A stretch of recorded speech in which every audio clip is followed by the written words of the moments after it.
Ngaphambi kokuthi ethule ubufakazi, uYakhe Kwinana usole isigcawu ngokwenzelela kanye nokuchema.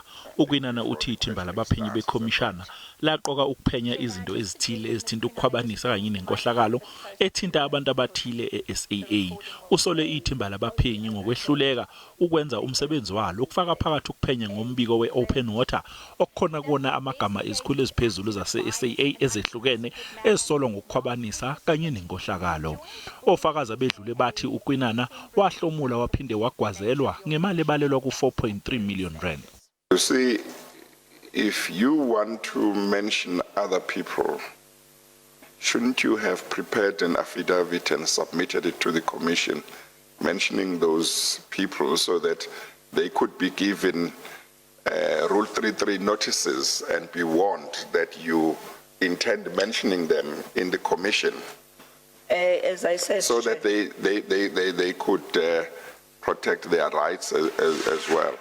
uKwinana utshele iKhomishana ukuthi kwakuyinto ejwayelekile ukuthi ibhodi lihlangane kube kukhona umuntu ongaziwa. Kubikwa ukuthi ibhodi leSAA lalibuye libe nemhlangano yebhodi limeme abantu abangewona amalungu ebhodi.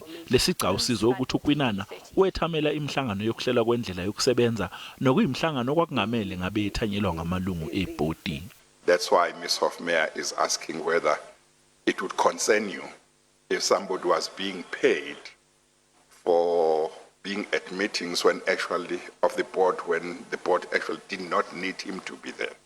Ohola ubufakazi uadvocate Kate Hofmeyer usole uKwinana kanye nommeli wakhe uadvocate Lindelwa Mbanjwa ngokumhlasela.